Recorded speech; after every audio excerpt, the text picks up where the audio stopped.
Pare ko, meron akong problema. Huwag mong sabihin na naman.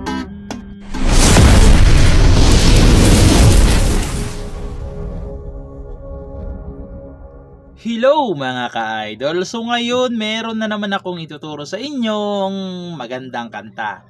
Ang title pala na itong kanta ay yung Pare Ko by Eraserheads na reggae version. Okay, so reggae version naman, naturo ko na to kasi dati pa, strumming version naman yon yung naturo natin ito. So ito, reggae version naman, okay?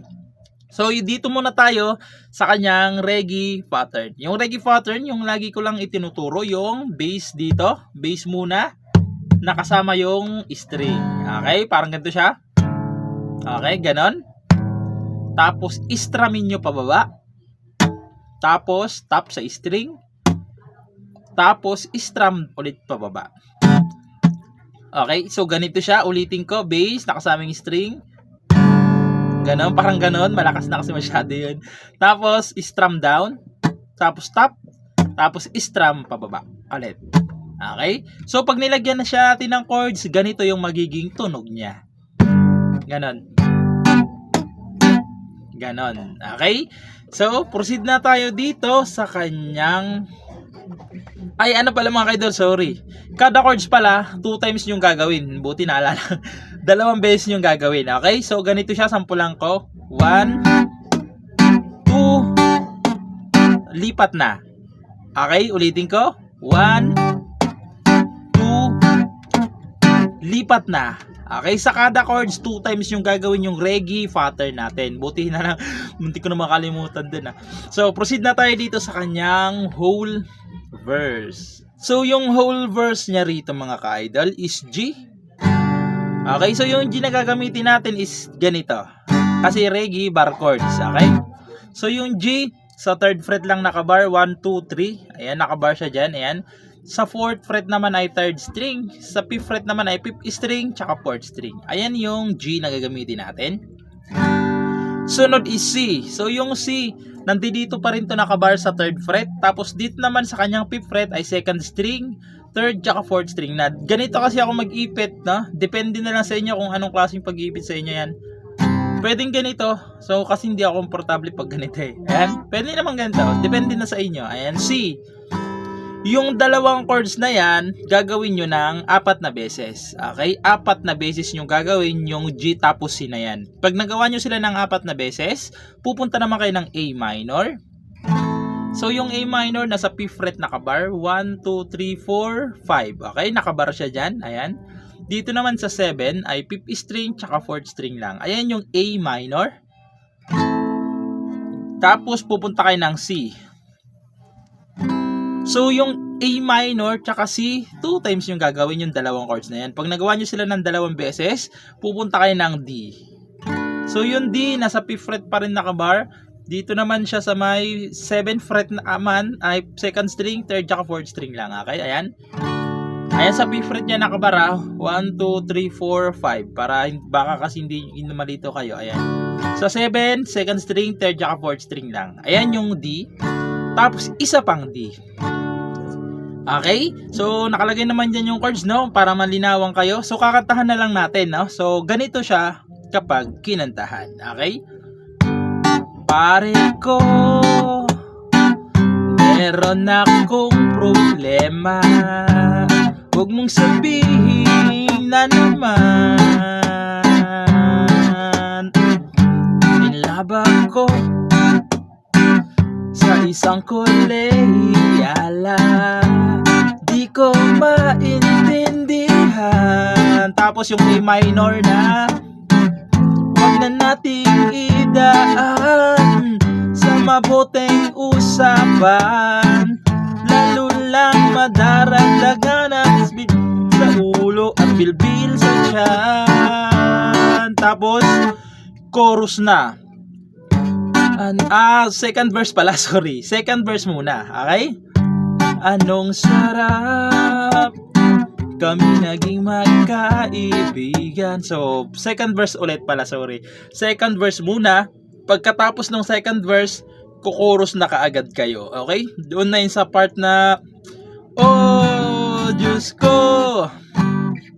Okay, so doon na ipapasok yung chorus. So proceed naman tayo dito sa kanyang chorus. So dito pala mga ka-idol sa chorus is nag-iba yung strumming reggae pattern natin. Isang beses nyo na lang gagawin. Yung reggae pattern natin. Nakalimutan ko lang sabihin, pasensya na kayo. Isang beses nyo lang gagawin yung reggae pattern natin. Halimbawa ganito lang, bass 1, lipat na kaagad. Okay? Kasi kanina dun sa verse 2 times. Sa mga verse 2 times yung gagawin dyan. Sa chorus, isang beses na lang pala. Sorry. Nakalimutan ko. Sorry talaga. Ayan. Isang beses na lang. Lilipat agad. Okay? So yung chords dyan sa chorus is G. Ito pala.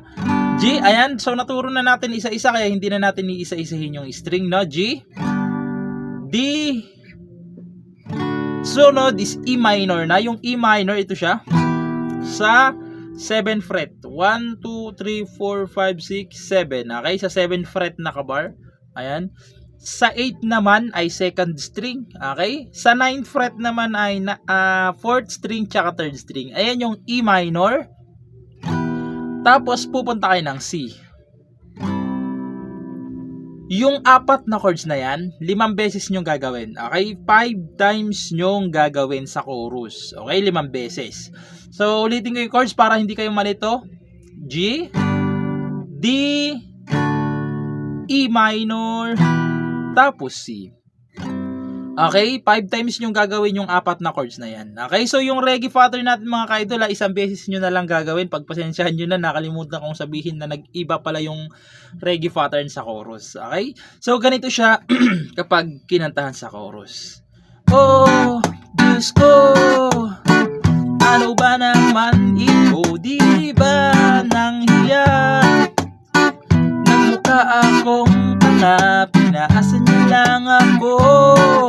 Lecheng pag-ibig to. Diyos ko, ano ba naman ito?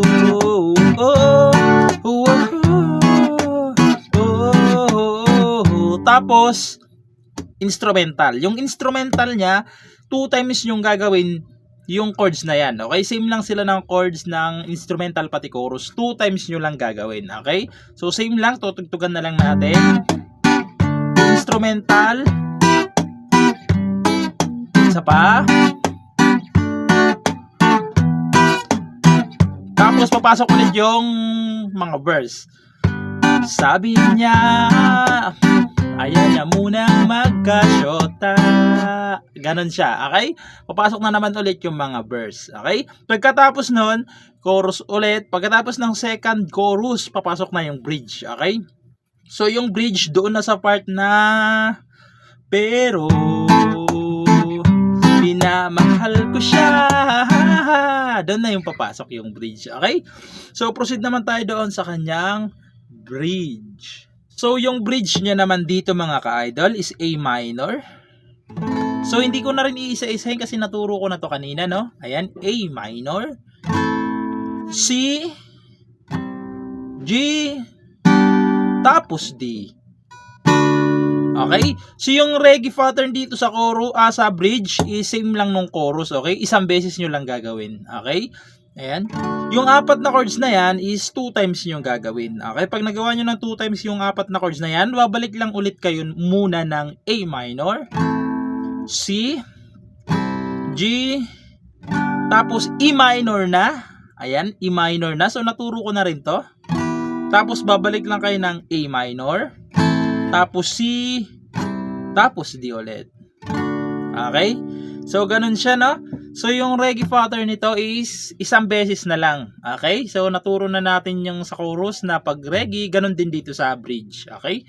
So, ganito naman siya kapag kinantahan. Pero, minamahal ko siya, di biro. Iil ako sa kanya, alam kong nababaduyan ka na sa mga sinasabi ko, pero sana naman ay maintindihan mo. Chorus na naman, okay? O pare ko, meron ka bang maipapayo? Kung wala ay okay lang. Okay? Verse pala, papasok ulit yung verse. Okay? Kasi hindi yung chorus yung pare ko, hindi na yung chorus. Verse pala yon. Sorry, nagkamali ako dun. So, ayun lang. Ganun lang siya kadali tugtugin. Pasensya nyo na, hindi ko nasabi yung sa reggae pattern sa chorus pati sa bridge is nag-iba pala, no?